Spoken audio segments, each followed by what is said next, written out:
सम्मेलन में। ये 1931 का वही दौर था जब भगत सिंह को फांसी लगने वाली थी और महात्मा गांधी पर लोगों ने दबाव बनाया कि महात्मा गांधी आप कहिए कि अगर भगत सिंह की फांसी को नहीं बख्शा जाएगा तो हम नहीं जाएंगे।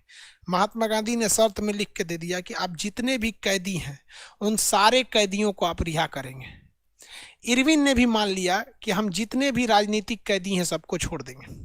आप बाबू यहाँ ध्यान से समझिए, आप अगर यहाँ कहेंगे महात्मा गांधी से गलती हुई तो भी आप सही हैं, लेकिन अगर आप कहेंगे कि नहीं महात्मा गांधी जानबूझ के इग्नोर किया तो भी आप सही हैं, क्योंकि महात्मा गांधी ने मांगा था कि मुझे सारे कैदियों की रिहाई चाहिए और इरविन ने कहा था कि हम जितने भी राजनीतिक कैदी हैं सभी छोड़ देंगे। राजनीति का मतलब होता अनशन करने वाला, हेन तेन वाला को छोड़ देंगे। और भगत सिंह पर तो बम फेंकने का चार्ज लगा था, वो तो राजनीतिक थे नहीं। तो कुछ इतिहासकार ये कहते हैं कि महात्मा गांधी को ये उलझा दिया अपने जाल में, जिस तरह से महाभारत में अश्वत्थामा हाथी मरा था और जाके युधिष्ठिर ने क्या बोल दिया द्रोणाचार्य से, क्योंकि युधिष्ठिर तो झूठ बोलते नहीं थे, उन्होंने कह दिया अश्वत्थामा हतो हता, तो द्रोणाचार्य को लगा कि मेरा बेटवा मर गया। जैसे वो पूछा कि हाथी की बेटा, तो उसने क्या कह दिए कि तले कृष्ण भगवान शंख बजा दिए, गचपचा गया, द्रोणाचार्य हट गए, अर्जुन जीत गए।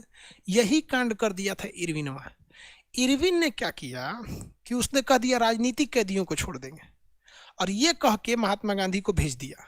महात्मा गांधी चल गए द्वितीय गोलमेज में, इधर भगत सिंह का जान ले लिया। इसलिए लोगों को लगता है कि महात्मा गांधी ने जानबूझ के मरवाया, लेकिन मेरा क्या मानना है, हम इसमें गांधी जी को जिम्मेदार मानते हैं, क्योंकि एक टीचर से गलती हो जाए तो ये अपराध माना जाता है, एक स्टूडेंट से गलती हो जाए तो ये अपराध नहीं है, वो स्टूडेंट है। उसी तरह एक आम इंसान से अगर गलती हो जाए कानूनी पकड़ में तो वो गलती नहीं है। लेकिन आप लंदन से बैरिस्टरी पढ़ के आए थे, वकील बने थे, आप कौन सी का वकील थे जब आपको इतनी चुकी बात में उलझा दिया? तो यहां अगर महात्मा गांधी अगर 100% इफोर्ट करते तो वो द्वितीय गोलमेज सम्मेलन में जाने से पहले भगत सिंह को बचा लेते। और हम यहाँ महात्मा गांधी से कहते कि अगर हम 1930 में रहते, 1931 में, तो हम महात्मा गांधी से ये प्रस्ताव रखते कि आप भगत सिंह को छुड़ाइए और भगत सिंह को अपने साथ लेके जाइए और दिखाइए मैकडोनल्ड को कि हम गांधी के अगर अहिंसकवादी हैं तो भगत सिंह की तरफ बम चलाना भी जानते हैं।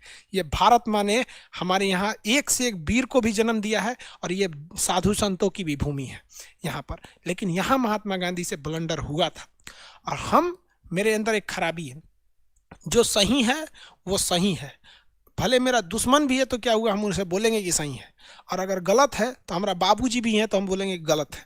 हम महात्मा गांधी के एक समर्थन भी हैं और यहाँ हम उनके कट्टर विरोधी भी हैं कि महात्मा गांधी अगर 100% चाहते तो बचा लेते, लेकिन उन्होंने 100% नहीं 50% चाहा।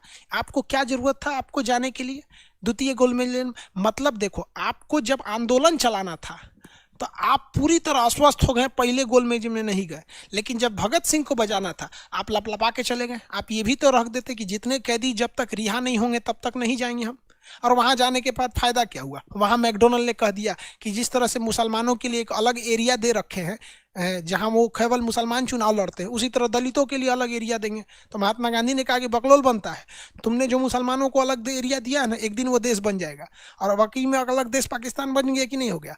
और महात्मा गांधी के अंग्रेज जो थे दलितों को अलग जगह देना चाहते थे, तो महात्मा गांधी ने कहा कि आज़ादी के बाद भी एगो अलग देश बन जाएगा, हम तुम्हारी बात नहीं मानेंगे। और ये वापस आ गया जब तक भगत सिंह को फांसी चढ़ा दिया गया था।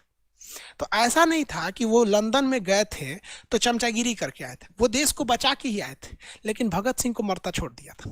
अगर आप इसे जिम्मेदार कहेंगे तो हम आपके साथ हैं, क्योंकि महात्मा गांधी ने भगत सिंह को बचाने का केवल 50% प्रयास किया था, 100% प्रयास नहीं किया था। समझ में आ गया कि नहीं आ गया?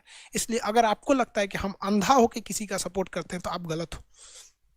समझ में आ गया आपको? हाँ, वो मार्ले मिंटो अलग है।